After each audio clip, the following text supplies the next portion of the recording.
नमस्कार दोस्तों, पीसीएस गुरुजी में आपका स्वागत है। दोस्तों, जैसा कि आपने थंबनेल में देखा कि सिर्फ एवरेज स्टूडेंट ही आईएएस पीसीएस बनते हैं।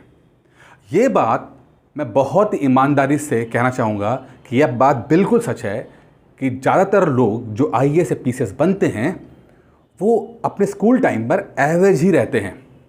कोई बहुत ज़्यादा इंटेलेक्चुअल लेवल पर बहुत ज़्यादा कोई ऐसा एक्स्ट्रॉर्डनरी ऐसे लोग नहीं बनते हैं पीसीएस। और इसके पीछे मैं आपको सरकारी डेटा भी दूंगा, मैं जो सरकार द्वारा रिलीज़ किया डेटा है, आयोग द्वारा डेटा है, उसके साथ ही मैं इस बात को प्रूफ करूँगा। लेकिन सबसे पहले मैं आपको छोटी सी कहानी बताता हूँ। मैं आपको बात है कुछ 15 से 20 साल पहले की बात है। मैंने जस्ट 12th पास किया था और ये वक्त वो है जब बोर्ड में नंबर लाना, 10th में 12th में नंबर लाना काफ़ी मुश्किल माना जाता था। किसी के अगर नंबर 70-80% हो जाते थे तो वो टॉपर बन जाया करता था। आज की तरह नहीं है कि सभी को 90-95-100% मिल रहे हैं। उस समय नंबर लाना थोड़ा सा मुश्किल हुआ करता था। आज की तरह जैसे आज किताब एक प्रतियोगिता दर्पण है, उस समय भी प्रतियोगिता दर्पण जो है वो मार्केट में आया करती थी। और मेरी बड़ा एक रुचि रहती थी कि जब भी मैं प्रतियोगिता दर्पण को मैं पढ़ता था उस समय 12th में, तो उस किताब में जो आईएएस या पीसीएस लोग सेलेक्ट हुए होते थे तो उनका इंटरव्यू में पढ़ना मुझे बड़ा अच्छा लगता था।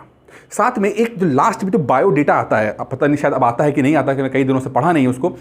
लास्ट में बायो डेटा आता था कि भाई वो बंदे ने उनका नाम क्या है, उनके पापा का नाम क्या है, 10th में कितने नंबर आए थे, उनके कितने परसेंटेज थे, ठीक है, ऐसा उनका पूरा बायोडाटा दिया होता था। और मेरी बड़ी रुचि रहती थी कि 10th में नंबर कितने आए होंगे, क्योंकि जस्ट मैंने 12th पास किया था तो मैं भी चेक करना चाहता था कि यार अगर 10th एक अगर हम पैरामीटर ले लें तो बंदा कितना इंटेलिजेंट है, एक जो बंदा आईएएस बना है, पीसीएस बना है, कितना इंटेलिजेंट है। और मैंने एक चीज़ देखी है कि 10 में से 8 बार 80% टाइम होता ये था कि जो लोग आईएएस वगैरह बनते थे उनके नंबर 10th में बहुत ही एवरेज नंबर हुआ करते थे। 55, 60, 62, 65 नंबर हुआ करते थे। अब ये देख के मैं बड़ा होता था, क्योंकि मुझे उस समय मेरे नंबर 10th में बहुत ज़्यादा नंबर थे और मैं बड़ा एक तरह का फेक कॉन्फिडेंस होता था कि यार भाई ये बन सकता तो हम भी बन सकते हैं। ये एक इंप्रेशन, एक छोटे, उस समय की एज बहुत कम थी तो जो भी समझ उस समय के हिसाब से थी वो मैं बताने की कोशिश कर रहा हूँ आपको। एक 62% लिए बंदा जो है वो आईएएस बन जाता है। और ये बात मैं मानता भी था कि हाँ भाई एक बंदा जो है एवरेज बंदा रहा है, लेकिन से बाद में ये आईएएस बन गया। अच्छा, अब इंटेलिजेंसी को यहाँ से अगर मैच करें, एक देखिए इसमें, तो ये वक्त आज की बात नहीं कर रहा मैं, आज से 15-20 साल पहले की बात कर रहा हूँ, जब 10th में आपके जितने नंबर आते थे उसके हिसाब से आपकी इंटेलिजेंसी चेक होती थी। जैसे कि मान लीजिए अगर आपके 75, 70, 80% आ गए तो आपको ज़्यादा इंटेलिजेंट माना जाता था और आपको साइंस देते थे। आप बोलो भाई आप इंजीनियर बनना है, आपको डॉक्टर बनना है आपको, ठीक है। थोड़ा सा कम नंबर आए तो आपको कॉमर्स दे दिया, आपको थोड़ा और कम आए आपको आर्ट्स दे दिया। यानी कि जो लास्ट में होते थे अमूमन वो आर्ट्स लिया करते थे। ये अभी भी ऐसा होता है, लेकिन मैं इस पर एग्री नहीं करता, बट उस समय ये चलन हुआ करता था।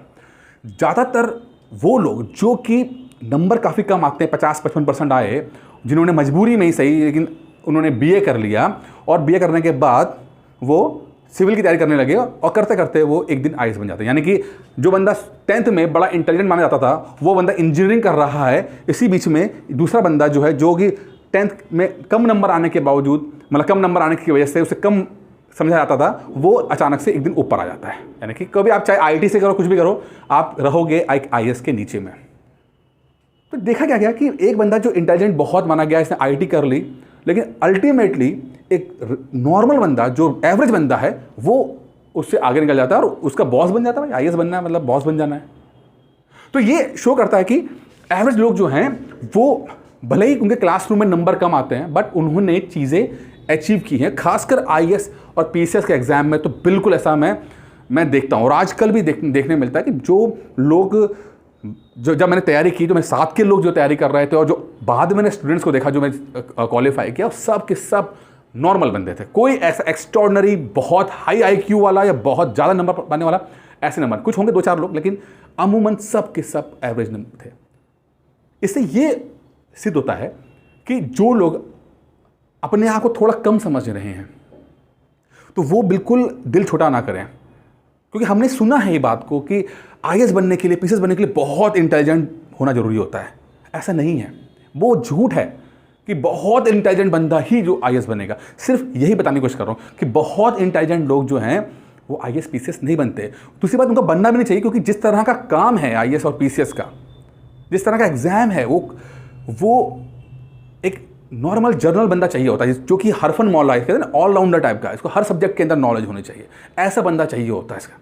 तो आप लोग अगर अपने आप को थोड़ा सा, क्योंकि आपके नंबर कम आए हैं, आपने नॉर्मल बीए किया हुआ है, इस तरह इस सोच के साथ अपने आप को कम आंक रहे हो, तो प्लीज़ ऐसा मत करिए, क्योंकि एवरेज लोग ही पीसीएस बनते हैं।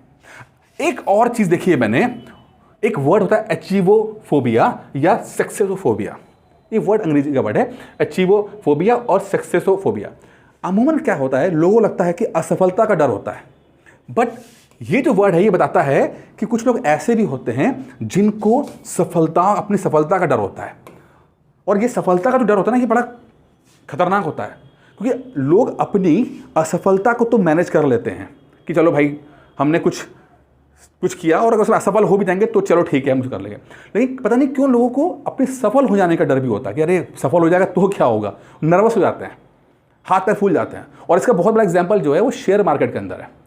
शेयर मार्केट में क्या होता है, अगर मान लीजिए आपने कोई शेयर्स लिए और वो नीचे आ रहे हैं, ठीक है, जो आपने कीमत ली उससे नीचे आ रहे हैं, तो लोग कहते हैं अरे कोई बात नहीं यार, नुकसान हो रहा है, उठा लेंगे। लेकिन जब वो शेयर थोड़ा सा भी ऊपर जाता है, यानी थोड़ा सा भी ऊपर गया, तो हाथ पैर फूल जाता है, अरे भाई बेचो उसको बेच दो, और जो प्रॉफिट बहुत हो सकता था वो बहुत कम होता है। ये बहुत देखा गया है शेयर मार्केट में कि लोग अपना बड़ा नुकसान तो बर्दाश्त कर सकते हैं, पर सफलता बर्दाश्त नहीं कर पाते अपने। तो ये भी एक कारण रहता है कि लोग अपने आप को कम आंकते हैं या आगे नहीं बढ़ पाते हैं, कि असफलता का डर तो है ही है कि अपने आप को कम आंक रहे हैं, उसको तो है ही है, बट एक अचीव से सफल हो जाने का भी डर है कि सफल हो जाएंगे तो लोग क्या कहेंगे, अरे बाप रे, 4 बार लोग में जान जाएंगे तो क्या होगा। और ये बहुत ही रियल चीज़ है। आपको लगता है हंसी आएगी इस बात को, लेकिन ये बहुत रियल है। नर्वस हो जाते हैं। कभी देखा आपने कि आप नए कपड़े पहन लो और नए कपड़े पहन के निकल जाओ तो आपको नर्वस होता है। आप लोग आपको सिखाएंगे नहीं, लेकिन आपने नए कपड़े पहने तो आप खुद ही नर्वस हो गए इसके अंदर। ये चीज़ है वो, ठीक है। तो अब ये चीज़ों को तो हमें पाना है, क्योंकि आपका जो डर है ना, ये आपको खत्म कर देगा। जिस तरह से शेयर मार्केट के अंदर अगर आप अपनी सफलता को मैक्सिमाइज नहीं कर रहे हो तो भी नुकसान उठा रहे हो, क्योंकि नुकसान तो आपने उठा लिया बड़ा सा, लेकिन जब आपको सफल होने का वक्त आया तो आप सफल ही नहीं होना चाहते, कि आप कह रहे हो जल्दी से निकलो, बेचो, भागो, नर्वस हो जा रहे हो आप। तो ये सब आपको खत्म कर देगा चीज़ें आपको, ठीक है। अब ये बात तो दिखा है, सिर्फ औसत लोग ही जो हैं वो आईएएस से बनते हैं। अब एक एग्जाम्पल और लेते हैं जो बहुत फेमस है, मनोज कुमार शर्मा साहब का लेते हैं, ठीक है। अब मनोज शर्मा साहब जो हैं, इनकी बड़ी फेमस रही है कि ये 12th में फेल हो गए थे। 12th में फेल हो गए थे, लेकिन बाद में इन्होंने मेहनत करके आईपीएस की नौकरी जो है ज्वाइन की है, या आज आईपीएस है, सीनियर आईपीएस हो गए हैं। तो एक बंदा 12th में फेल होता है, आप क्या बोलोगे, 10-12 में फेल होगा, आप इससे क्या बोलते हैं, हम लोग क्या बोलते हैं, अरे ये तो बेकार बच्चा है, बेकार, कुछ नहीं कर सकता। लेकिन ऐसे कितने एग्जाम्पल है, तो मैं आपको एक एग्जाम्पल दे रहा हूँ, कितने सारे एग्जाम्पल है जिन्होंने बहुत बहुत बहुत नॉर्मल अपनी पढ़ाई की है, लेकिन बाद में सिर्फ 2-3 साल मेहनत करने के बाद वो बन गए। मैं हमेशा कहता हूँ पीसीएस आईएएस में सिर्फ 2-3 साल की मैक्सिमम मेहनत, आप 2-3 साल मेहनत कर लो, बन जाओगे। आपने कुछ भी किया हो, अपने आपका पढ़ाई का लेवल कुछ भी रहा हो, अगर शिद्दत से आपने 2 से 3 साल पढ़ाई कर रही, आप इस एग्जाम को क्रैक करने की स्थिति में आ जाओगे। और अगर आपने कितनी भी अच्छी पढ़ाई क्यों ना की हो, लेकिन वो 2-3 साल आप फोकस होकर नहीं पढ़ पाए, एग्जाम कभी क्रैक नहीं कर पाओगे, ठीक है। अब थोड़ा सा अब इसको देखते हैं, अब डेटा देखते हैं। देखिए ये डेटा जो है, आप क्या दिखा रहा है आपको, जैसे मैंने कहा था कि वो डेटा भी दिखाऊंगा मैं आपको। देखिए ये यूपी पीसीएस का 2021 का रिजल्ट है। ये कट ऑफ आई है 21 का, प्री का है ये, ठीक है, ये प्री का है ये।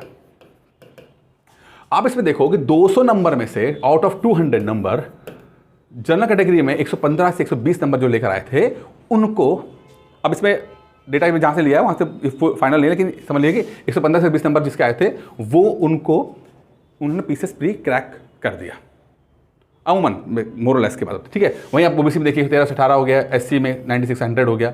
आप देखो कि लेस देन 50%, लेस देन 50%, अगर आप लेस देन 50% या 50-55% की बात कर रहे हो, यहाँ तो 50% से कम हो गया, लेकिन ये 50-55% के आसपास आता है, तो मात्र 50-55% नंबर ला के भी आप एग्जाम क्रैक कर रहे हो। यही चीज़ है, मात्र 50-55, मतलब कि आपको एग्जाम क्रैक करने के लिए बहुत ज़्यादा कुछ नहीं करना है। ऐसा नहीं कि आपको 100 में से 90% निकल आना है, नहीं, 50-55%। अब ये अलग बात है कि 50% नंबर भी के लिए भी मेहनत करनी पड़ती है, बिल्कुल मेहनत करनी पड़ती है, इसमें कोई दो राय नहीं है। 50% नंबर लाना भी कोई आसान काम नहीं होता है, इसको आप बोर्ड के एग्जाम से कंपेयर नहीं कर सकते। बट मैं सिर्फ कह रहा हूँ कि आप देखो 50-55% नंबर पे भी सिलेक्शन हो जाता है। अगर आप यूपीएससी की बात करते हैं तो 45% पे सिलेक्शन होता है, 45% से, कभी कभी 45 से भी नीचे वाले को भी हो जाता है।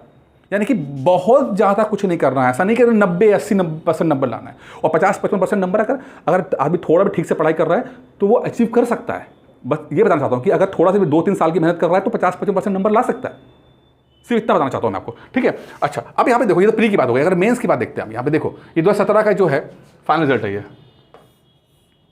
अब देखिए ये 2017 का फाइनल रिजल्ट है और ये सरकार की तरफ से है। अब देखिए इसके अंदर कि डिप्टी कलेक्टर के लिए आपको 1168 है, ठीक है। अगर यहाँ पे देखेंगे अनारक्षित जनरल कैटेगरी में 1168 पे आ गया, एससी के अंदर 1102 पे आ गया, एसटी के ऊपर नहीं दिया, इसमें साल नहीं दिया, और ओबीसी में 1099 के वाले 1100 नंबर के पर आ गया। ये थोड़ा पुराना वाला है, नया पैटर्न नहीं, जो 17 वाला है ना तो पुराना तरीके चलता था। लेकिन कुल मिला के कहना चाहता हूँ कि मात्र 55-60%, 55 मतलब एसडीएम बनने के लिए 55-60% है, और बाकी पीसीएस बनने के लिए तो लेस देन 50% चाहिए आपको, लेस देन 50%। यानी कि पीसीएस बनने के लिए लेस देन 50% नंबर चाहिए और एसडीएम बनने के लिए 55 टू जो भी होता होगा उतना परसेंट चाहिए।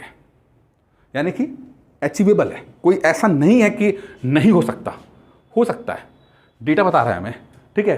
50% नंबर लाया जा सकता है, सही इंपॉर्टेंट टॉपिक पे फोकस करके चीज़ें बेहतर की जा सकती हैं। हमें सुपरमैन नहीं बनना इसके अंदर कि नहीं हमें बहुत नॉलेज चाहिए तो ही हम एग्जाम क्रैक कर पाएंगे, ऐसा नहीं है। नॉर्मल पढ़ाई करके जो हमारे मेन सब्जेक्ट्स हैं और जो हमारे इंटरेस्टिंग सब्जेक्ट है, हमारे मजबूत सब्जेक्ट है, अगर हमने सिर्फ वहाँ पर भी फोकस कर दिया तो भी हम इसको अचीव कर सकते हैं। सिर्फ ये बताना चाहता हूँ कि भाई देखो कि अगर आप अपने आप को पहली चीज़ कम मत आंकिए, क्योंकि पीसीएस बनना कोई ऐसा नहीं है कि बहुत ही सुपरमैन लोग जो हैं वो पीसीएस बनते हैं, ऐसा नहीं है। नॉर्मल आप और हमारी तरह ही लोग आईएएस पीसीएस बनते हैं, ये चीज़ समझना जरूरी है। अपनी सफलताओं से भी मत डरिए, जो ईश्वर ने आपको दिया है उसको मैक्सिमम अचीव कीजिए, उसका पोटेंशियल को मैक्सिमम अचीव कीजिए। क्योंकि अगर आपका जो पोटेंशियल यहाँ तक पहुँचना है और अगर यहाँ तक नहीं पहुँच पा रहे हो तो भी आप अपना नुकसान कर रहे हो। यानी अगर भगवान ने कहा कि आप यहाँ तक पहुँच सकते हो लेकिन आप इतने ही में खुश हो रहे हो तो भी आप अपने साथ धोखा कर रहे हो, अपना नुकसान कर रहे हो, और जो कि बहुत बहुत गलत बात है। बाकी मैंने डेटा के साथ प्रूफ किया कि भाई ये सब अचीवेबल है, कोई बहुत ज़्यादा नंबर नहीं चाहिए, एक रेंज के नंबर चाहिए होता है। अगर नॉर्मल रेंज से नंबर आ जाते हैं तो चीज़ें हमारे लिए बेहतर हो जाती हैं, ठीक है। अब सैलरी की बात करते हैं। सैलरी जो पीसीएस में होती है, एसडीएम खासकर होती है, तो 5600 ग्रेड पे है, यानी कि 56,000 के आसपास जो है वो एसडीएम को मिलता है, ठीक है। 4200 ग्रेड पे से लेकर 5600 ग्रेड पे के बीच में आता है, तो समझिए 42,000 से लेकर 56,000 की इनिशियल सैलरी मिलती है, शुरुआती सैलरी मिलती है, जो साल दर साल बढ़ती रहती है, ठीक है। अच्छा, तैयारी कैसे करते हैं? अब पीसीएस की तैयारी कैसे करनी है? सेल्फ स्टडी कर सकते हैं और या कोचिंग कर सकते हैं। अगर आपके घर में कोई ऐसा व्यक्ति है जो आपको गाइड कर सकता है, जिसने कभी तैयारी की हो, कभी आईएएस की या पीसीएस की, कुछ अचीव किया हो, तो भैया जाइए उससे बात कीजिए, उससे बोलिए कि मुझे गाइड करो, और जो वो बताए आप उसको फॉलो कर लो। आप उसको आपके पापा ने, मम्मी ने, भाई ने, दोस्तों, किसी ने भी अगर एग्जाम की तैयारी ठीक से की है उसके पास जाइए और वो जो बताए आप उसके हिसाब से पढ़ाई कीजिए। लेकिन अगर आपके पास ऐसा कोई व्यक्ति नहीं है, ऐसे परिवार में कोई व्यक्ति नहीं है, मैं सिर्फ आपसे बोलूँगा कि आप किसी गुरु को, गाइड को, मेंटर को या किसी कोचिंग को ज्वाइन शुरू में कर लीजिए। शुरू में चीज़ें आपको नहीं पता होती कि पढ़ना क्या है, क्या रेंज रहनी चाहिए। क्योंकि अगर देखिए अभी आप सो बोलते हो कि यूट्यूब पे सब अवेलेबल है, यूट्यूब पे सब, दुनिया में हमेशा से ही हर चीज़ अवेलेबल थी। अगर आपसे 5 साल पहले, 7 साल पहले भी जाएँ, जब यूट्यूब नहीं, मतलब था भी नहीं, ऑनलाइन इतना ज़्यादा नहीं था, तो क्या किताबें नहीं हुआ करती थी? चीज़ें अवेलेबल हैं, पर उन चीज़ों को हमें सही प्रपोर्शन में साथ में पढ़ना है। कम मेहनत में, कम एनर्जी में, कम टाइम में चीज़ें पढ़नी है। तो अगर आपके पास वो गाइडेंस नहीं है, वो फोकस नहीं हो पा रहा है, वो स्ट्रैटेजी नहीं बन पा रही है, तो किसी कोचिंग को ज्वाइन कर लीजिए, कोई बुरा नहीं है। क्योंकि जितना समय आप बर्बाद करोगे अपने अनुभव को प्राप्त करने में, ठीक है, उससे कम समय में आप जो है बन जाओगे आईएएस पीसीएस। एक बड़ी अच्छी कहावत है चाइना के अंदर कि समझदार वो लोग होते हैं जो अपने अनुभव से सीखते हैं, बट उससे ज़्यादा समझदार लोग वो होते हैं जो दूसरों के अनुभव सीखते हैं। तो अपना टाइम बचाइए, अपना पैसा बचाइए, अपनी एनर्जी बचाइए और दूसरे के अनुभव से अपने आप को सफल कीजिए। कोई ख़राब बात इसके अंदर नहीं है, कोई शर्म की बात इसके अंदर नहीं है। आपको सफल होना है, अल्टीमेटली सफल होना है। कोई नहीं पूछेगा कि तुमने कोचिंग पढ़ी थी, हिंदी में पढ़ा था, इंग्लिश में पढ़ा था, कहाँ से पढ़ा था। अल्टीमेटली सफल होना जरूरी है।